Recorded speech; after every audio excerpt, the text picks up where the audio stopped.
Are you looking for a podcast where you can hear from real people regarding their real dental drama? If so, then you've come to the right place.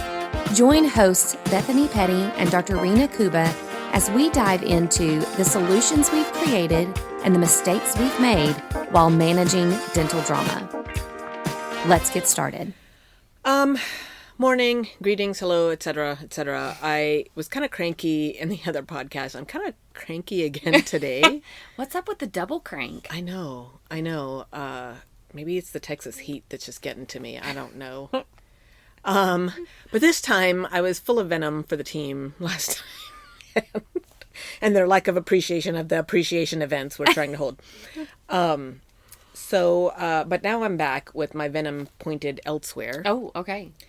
And I'm always venomous about this. It's nothing new. If y'all have been listening for a while, you've heard me. It's not insurance companies this time, but maybe next week that's what I'll do. Yeah. But this time, I just get so annoyed at how medical gets away with their ultra subpar, and that's my nice word. I promised myself I would try to watch my potty mouth on this podcast because I know I've been going a little crazy lately, so I'm making an effort. Subpar's good. I'm going to call it subpar, even though y'all can fill in whatever words you know that I want to put in here. Customer service, and they get away with it. And I am just appalled and horrified and beyond annoyed that they get away with their subpar customer service. Mm-hmm. Not even customer service. There's lack of. Forget subpar. Like there's none. It's not even subpar. It's zero. And how do they get away with it? And all the things in dental that we have to do, that we kill it and crush it. So anyway, the reason this is coming up now is because I've dealt with a couple more recently. Like I think, I go to a lot of appointments with my parents. This summer was busy. I didn't get a chance to go a lot. So now I'm kind of throwing myself back into rotation to kind of help. And so I'm reminded again of just how crummy, is that a better word? That's a good word. What I usually use like crummy. Yeah. That it is. And so, but it occurred to me to go, I assume dental is crushing it and killing it. But maybe we're not, and not for lack of trying. I think we really do try. And I guess I wanted to kind of know. So I will say I've not had a crummy experience with dental, but it did beg the question for me to go, do we even know how our front is handling things, or even our back? If the back, like, what are these interactions like? Because I know it's such a exhausting topic for me to go, I don't want to sit and like listen in at the front desk. I just don't want to. It's cringy. I know I'm going to find stuff that I don't like just because it's the nature of business. Yeah. And it's so much easier to say, I'm going to just bury my head. And trust that it's okay. Yeah. So the one example off the top of my head was my optometrist office. And I do think of optical almost like a little different than medical, because there are optometrists all over the place. And I think they probably have to be a little more like dental rather than true medical. And maybe I'm wrong in all of that. And if there's some optometrist listening and going, you're full of it. Yeah, you're right. I'm just speaking off the top of my head. From assumptions, yeah. From assumptions. But I think like chiropractics and optometrists and us are kind of, we're not, what do you call it? Elective necessarily. Like people need glasses and need to see. But at the same time, I think there's a bunch of like in the mall places. And so to come to your office is a little bit of a, step away from the person who's just like, I'm just going to go to the mall and get my glasses from the big box places. I agree. Or I could go to Costco, or I could go to Walmart, but I'm choosing to come to you optometrists separate. So I do think they have to have a little bit more customer service, would be my assumption. Oh. So I call to make my appointment, and I can just tell, like, my vision's changing. Like, I've never been able to tell that before, but I can tell now. Getting older and trying to deal with all of that, realities of that. So anyway, I'm like, I can't remember when my last appointment was, but usually I get the card or a text reminder or something. And so I'm like, I'm pretty sure I'm not due yet, but I need to invest in a new set of glasses. So let me just call and get that scheduled. So I call and I asked the lady who answers, and I said, hey, I don't think I'm due. So if you could check that for me, if my insurance will cover it or not. And I need to get in to see the doctor. So she decides to tackle the insurance part of it first, which I did ask. Yeah. And so she's like, okay, so what's your name? What's your whatever? And she's like, oh, yeah, you're not showing as you have any coverage. And I'm thinking she's an idiot. So I'm just like, my insurance hasn't changed. I've been a patient there for 20 years maybe. And I've had the same insurance for the last 15. So should be the same. Yeah, I'm not showing that you have any coverage, this or that, like whatever. Anyway, she gets stuck on this insurance piece. And I finally was just like, okay, you know what? I will look into that. Can I make an appointment though? Like, and I guess because we have spent so much money and time over the years going through Scheduling Institute training, and we do their phone training every year, or at least every other year. And again, they're not called Scheduling Institute anymore, whatever they're called now, but they even had like another spinoff, and they've been spending all this time and money telling us like, this part of it does this. And I'm like, who cares? Like, sorry, if anybody from SI is listening, I don't really get why we care. Like, as long as you're offering your same great trainings, what do I care? Yeah. Like, is the phone number changed? Like, is that the only thing I need to know? I don't care. Whatever. It's important to them for some reason, and I haven't caught on to why it's important yet. I keep getting these mailers, but I keep not reading them because I don't care. Anywho, so to me already, the fact that this woman allowed insurance before she put me on the books, you messed up, right? Like, you should have gotten me on the books and then said, let's look at your insurance. Yeah. And I wonder if a lot of our offices do that in dental. Oh, yes. Because a patient is calling to ask about their insurance, and we're trying to be helpful and answer the question, because I'm betting what this woman is thinking is that if insurance isn't going to cover it, I'm not going to schedule it. That's probably what she's thinking. Yeah. And I'm like, no, I'm still going to schedule. I just want to know if I have any coverage or not. And if I don't, I need to be prepared to bring my money. But I've gone to this practice for 15 years. I really don't want to change now. Right. And I might, but I already told you, I didn't say if it's not covered, then I'm not going to come. If it's covered, then schedule me. I said I'm calling for two things. One, I don't think I'm due yet, so I don't know if insurance is going to cover it, but I also need to schedule an appointment. Right. So you're not listening to what I'm saying, and you're missing opportunities. And even if I was one that called to say, well, I'm not going to schedule if insurance isn't covering it, you're still missing the opportunity, because you should try to get me on the books. Yes. You should be the one reminding me that I've been a patient for 15 years. And what, I'm going to go like over a couple $100? I'm going to go somewhere else when this doctor's the one who knows my history? Oh, of course you're not going to do that. It's okay. I'm sure you work for a reason. You can pay this if insurance isn't going to cover it, but I know you want the same standard of care that you've always had. And you've been choosing to come to our facility for 15 years for a reason. It's not for insurance. It's because you like the doctor and you like our team, and we're happy to serve you. And of course, we will continue to serve you even if your insurance won't cover it. Right. That's what she should be saying. And I don't think most dental offices do that. This is a failure in most offices. Huge, y'all. Huge. So listen to what your teams are saying. And I know even we just had the phone training a couple of months ago in our office. And when Scheduling Institute comes in to do that training, we cold call other offices. So I know that the phones aren't being answered, because we called two of my colleagues in our area, and it was cringeworthy how my colleagues were answering their phones. Or their teams were. Anywho, so now I finally was like, okay, you know what? I will call my insurance to figure that out. Can I get on the schedule? And she hits me with the next wrong thing. Well, when do you want to come? And I was already annoyed with this insurance part, right? So, and I was like, I was this close to being my sarcastic, cranky pants self.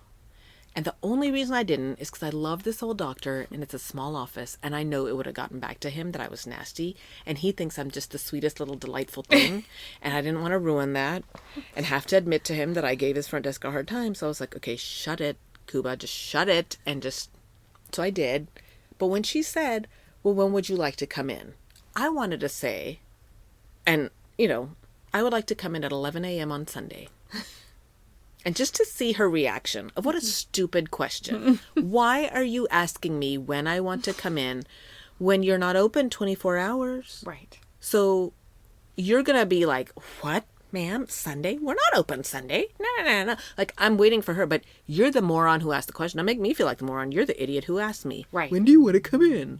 So I'm telling you when I want to come in. So anyway, I behaved. I didn't do that to her, but I was like, well, when is the doctor around? When does he have available? So then she's like, well, he's got the 18th at 8:30, but that's all he has. What does that mean? That's all he has that day? Is that the last appointment of his career? Is the last, you know what I mean? Like, what does that mean? What does that even mean? Why are you offering up that information? And then why would you even precede that with, when do you want to come in? Right. That makes that question even stupider than it already was. Right, exactly. So now I couldn't help it. So I said, what does that mean? That's all he has. All he has that day? All he has that morning? All he has that week? And then I stopped because I was about to say that's all he has before he retires. Like, is this his last? You know, I was like, okay, be nice. Like, clearly this woman isn't the sharpest. And then I say, but are you not the sharpest, or have you not had training? And I guess that's kind of where I'm going with this podcast is, hey, docs, do you even know what your teams are saying on the phone? Exactly. And I would say a lot of you don't, because we've cold called you and it's cringy. And so are you letting opportunities for patient scheduling go out the window? Right. So even after that, then I said, well, that's all he has. What does that mean? That morning, that day? Well, that day. That's a Pause. good, yeah. Nothing else. Well, what else does he have? Is he working later that week? Does he have any? Because I'm like, okay, I don't have the rest of my life to schedule this appointment, so I'm going to ask for what works for me. Right. Which is what she was trying to ask at the beginning. Well, what would you like to come in? But again, I'm like, you're an idiot for asking it that way. Right. So what she should have said was given me some options. Yes. What works for you, morning or afternoon, Mondays or Wednesdays? This is when this doctor is here. They're the one that you want to see. So I said something like, does he have Wednesday? Yes, he has a 1 o'clock. Okay, can you put me down for that 1 o'clock? And then I will look into the insurance stuff later.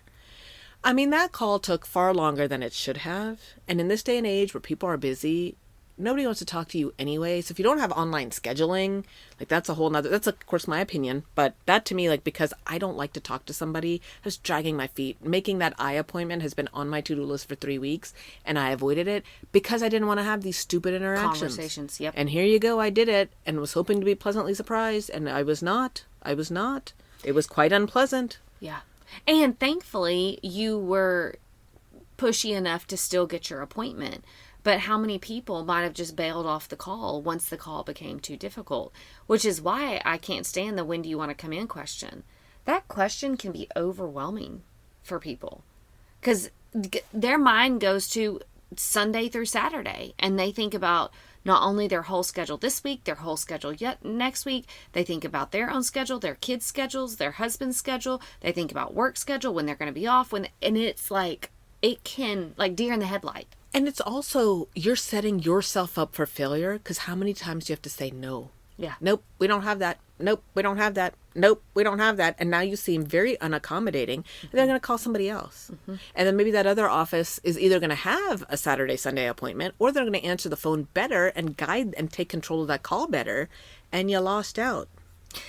The other thing is, I mean, I guess one thing that this lady did right, which you would be surprised how many times this is missed, is that she actually answered the phone. Yes, true, but it did go through a phone tree, and but she did answer. Yes, she answered, so you got through to somebody. I can't tell you how many times I look at reports from my dental offices and they're missing a ton of phone calls. I myself tried to call and make an appointment at an elective type place, and nobody answered the phone.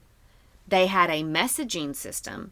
I messaged and said, hey, I'm trying to look for an appointment. I happen to be off. And it was weeks in advance. I happen to be off on this day. Do you happen to have any availability? The response was, no, we don't have any availability that day. Done. Nobody ever called me. Nobody ever followed up. So it's like, how many times is that happening on dental teams? And I can tell you, it's a lot more than doctors know. And I will say, even my team, that I'm so proud of all the training we've spent, I catch my own team. And I'm like, you've been through the training. What is your excuse? Laziness. Oh, I got busy. I got careless. So even with the best of intentions, you still have to stay on them to try. It was one, I think I talked about on a podcast a year ago or earlier this year, where it was, I happened to be the one to sit at that computer and I saw the Weave message coming in. And it was a mom that said, oh, I've got to cancel this appointment. Okay, great. Got you canceled. Yeah. What are you doing? You've been trained. What are you doing? You need to get back on and say, hey, what else, where else can we put you? We're sorry we missed you on this one. Where else can we, but you're letting that walk through the door? Like, what are you doing? Right. Right. And I do think this is an area of blindness because it can be overwhelming. So a practice owner or manager even may be like, hey, what's being done is done. It's fine. Production numbers are fine. New patient numbers are fine. Our schedule's fine. It's fine. Fine. And that may be the case, that there's not a pressing need to actually do something about this. But I would argue, even if the schedule's full, even if we're productive, even if our patients seem to be satisfied, how many are you losing out the back door because of interactions like this that occur that you're completely unaware of? I guess to me, the other thing I think about, and maybe I think about it because I'm sitting in Dallas in the Metroplex, so maybe it is different in smaller towns, but I feel like competition is always there. And if you are not taking the patient will find a spot to go. Yep. So are you really okay with, you really can't accommodate any more patients, and you really are making all the money you want to make, and you really have all the equipment and all the staff? Like, maybe you are there, but I just start going, I don't know, that's weird to me. That you wouldn't want to keep your doors fully booked at all times. Right. And if you think you are fully booked, are you? Yeah. Right. So I doubt that too. Yeah, I agree. And I would say some of my favorite features that have come out over the last few years in particular are the call records. Even though it makes everybody sick, I remember when we first started listening to calls, you were like, I want to stick my head in the sand. It makes me so sick to listen to these phone calls. But to me, we don't know what we don't know. And even that team member who took the phone call oftentimes will remember the phone call differently. So they have played it back in their heads differently than it actually went. And then when you hear the phone call, they're like, oh my gosh, I totally mishandled that. You're like, yeah, you kind of did. Let's go back and let's learn from this. We can't learn. We can talk all day in theory about how great it is to answer the phone a certain way. But if we're not going back and evaluating, are we doing that? Yes or no?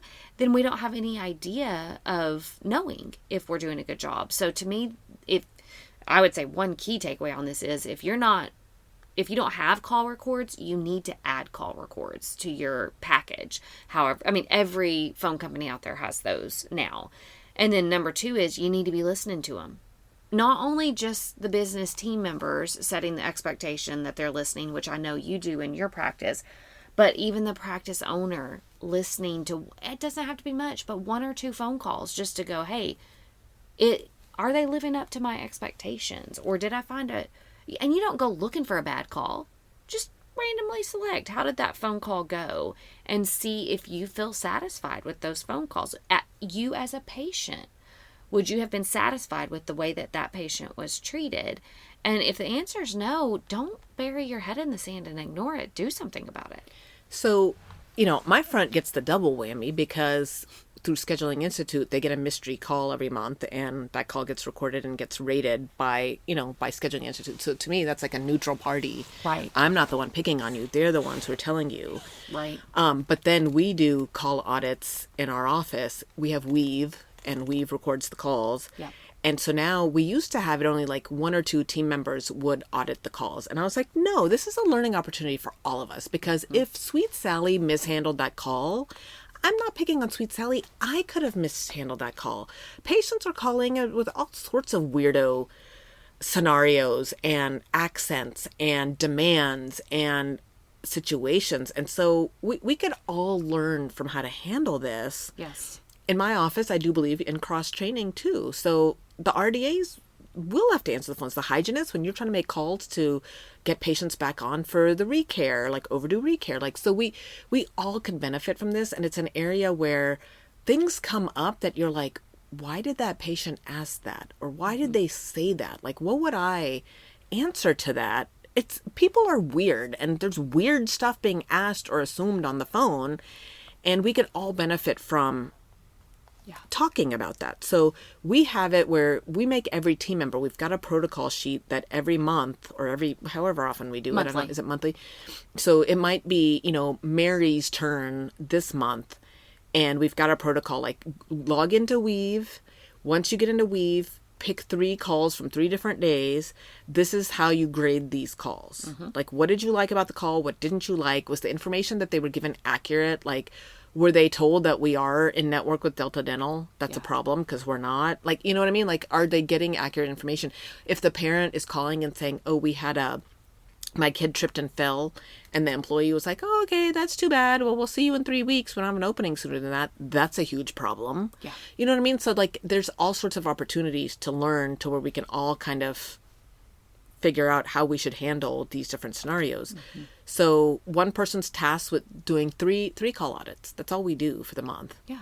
And then when you come in, we go over those. So you're coming in, I think, this Thursday, and that's on the agenda is for you to, just as a group, for us to listen to 3 calls. If we have more time, then we'll go over more.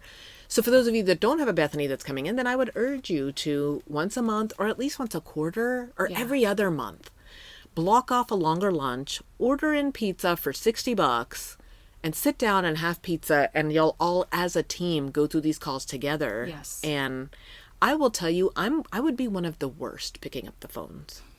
It's hard. And I listen to, I'm like, dude, I would have said this. And usually you're like, no, you can't say that. I'm like, we can't say that. Like, I'm the one who handles these really poorly. Yeah. But I learned too to go, okay, first of all, if nothing else, it's a humbling experience to go, God bless these ladies and what they deal with answering these phones. But also like, okay, maybe that was a clinical issue. Maybe we should have said it this way before we released that patient so that that parent wouldn't even be calling in to have that thing. Like it helps everybody's communication. Yes. One of the things I love about the audit, so if you think about the way that you have it set up, one person, and it's rotating, is auditing the calls, but the team is not experiencing that if we don't play the calls for the team. The team is not learning that. Even though you have various team members auditing, they might do that 1 to 2 times a year. And there's really not much that they're going to learn from that other than listening and filling out the audit sheet. The real value comes from choosing to display these for the team and allowing them to hear what the team thinks about it. Plus we go over the call auditor's notes. This is what the call auditor said on this. And so a lot of times I'll get this feedback from teams because especially the teams that I travel to, I'm almost always forcing us to listen to some phone calls because I'm normally visiting people. If I'm traveling, it's like quarterly or every other month at the most. And so it's like, oh, it's been a while. Let's make sure that we're listening to these phone calls. And so while I'm there, we'll play a couple of phone calls and listen and evaluate. And some of the feedback that I get is from our business team members are like, it's really not fair that we're playing this for the whole team. Because they feel like they're being put under a microscope, that we're all super judgy. And I get that it's like super humbling to hear yourself over the phone. But it is not meant to go, Sally, you're terrible at your job. It's meant to go, wow, look at the crap that Sally gets to put up with over the phone. Thank you, Sally, because I would never be able to do that. Now, Sally, let's all learn from this conversation. This is removing you from it. We're looking at this neutrally as a conversation and go, what are the key points that we could take away? So And reminding people too, like I think most of us are like this where something happens and you're like, man, I should have come back with this. But we're forgetting Sally is on the spot. Like this patient is calling in real time and Sally's having to handle this in real time, probably checking in a patient, checking out a patient, coming up with an estimate. And now she's got this patient on the phone too. So maybe she didn't handle it how even she thought she should handle it. But that's retrospectively. In the moment, she handled it that way. It is what it is. So it's not to pick on you. It's actually to say, like, we understand you're dealing with a lot. But if we don't talk about how this could be improved, and I will tell you, I mean, you correct me if I'm wrong, but almost every month we do this, something comes out where the team is like, but we don't know what you want. And the you is me. Yeah. Like, they're like, Doc, you've been unclear about this, because you told us we should be handling this way. And I'm like, no, that applies to these situations. Well, you never told us that. Oh, damn it, I never did. Like, there's almost always something. For me, like, going into those, I want to be very protective of the women answering the phones. Yes. Because I know how vulnerable that must feel.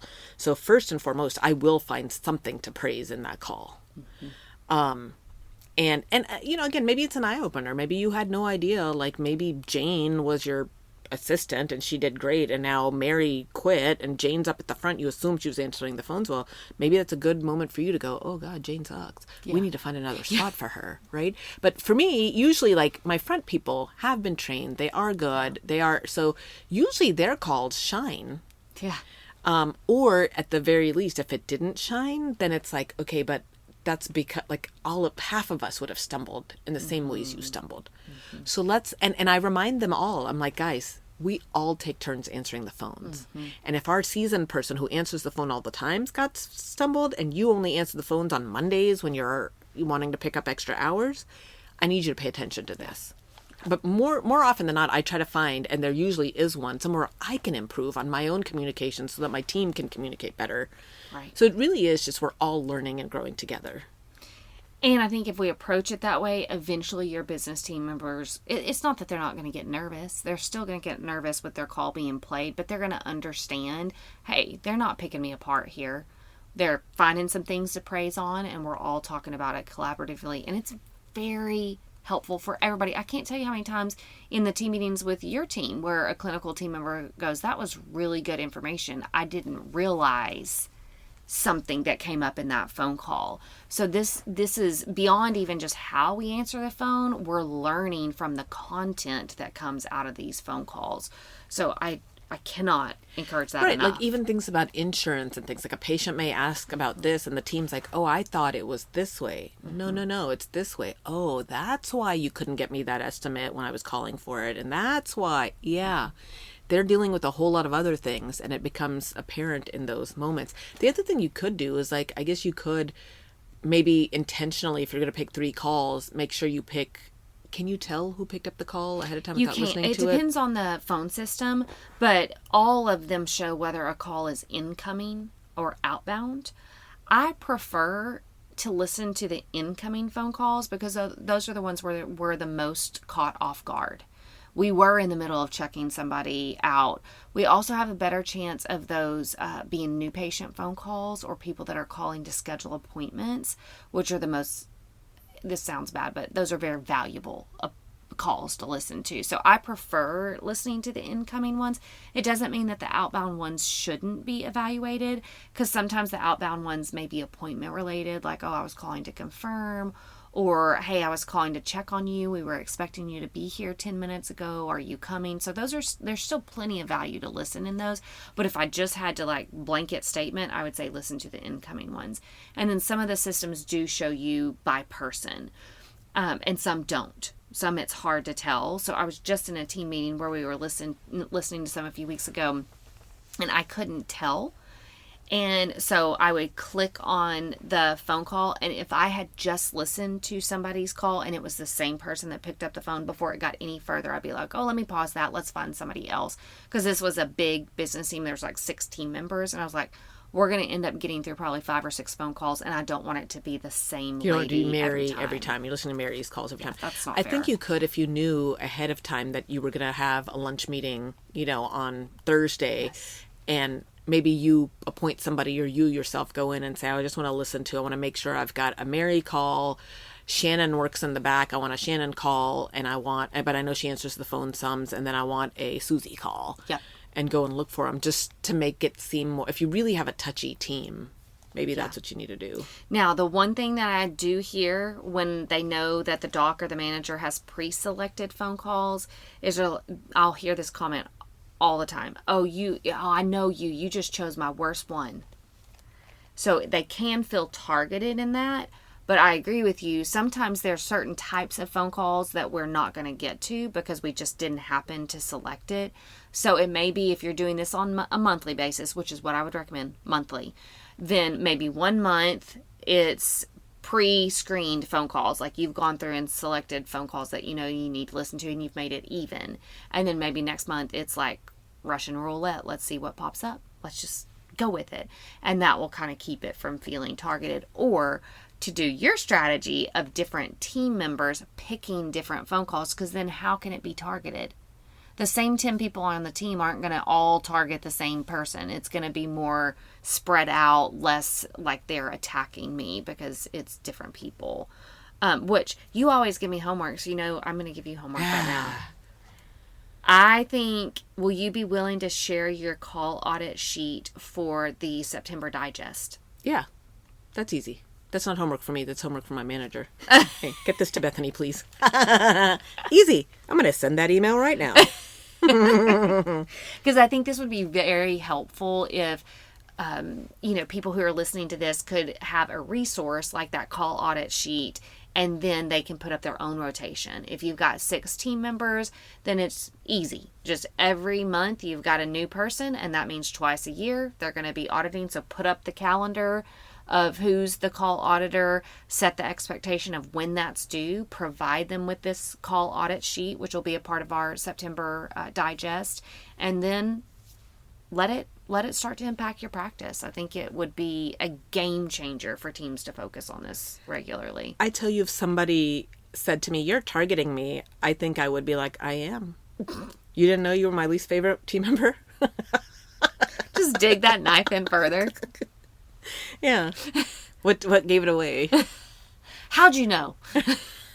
Damn, I'd been so good at hiding that up Thought until I had now. a poker face. So now your phone call. Let's listen to it. Your targeted phone call. This is why. Then just glare at the person the whole time. It was so bad. Sally, you're terrible. Enough said. Let's move on to the next phone call. We all knew that would be terrible because we targeted her. Okay, next. Mary. Sweet Mary. We don't even have to listen to yours. It's going to be perfect.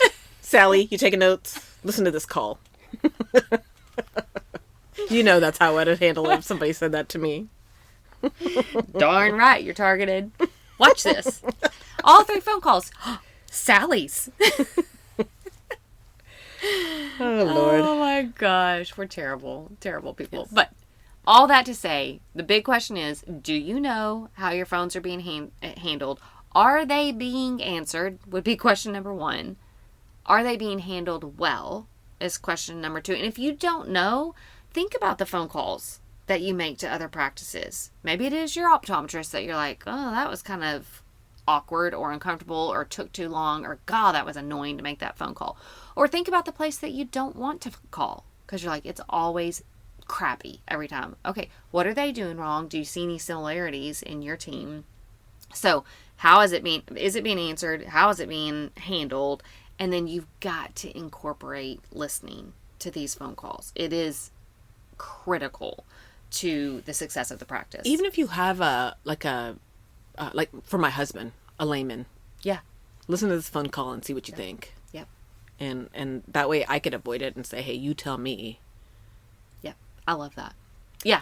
I'm going to end this on a note of you just said CRAPPY. I was good. I didn't say any of that this time. I used crummy. Crummy.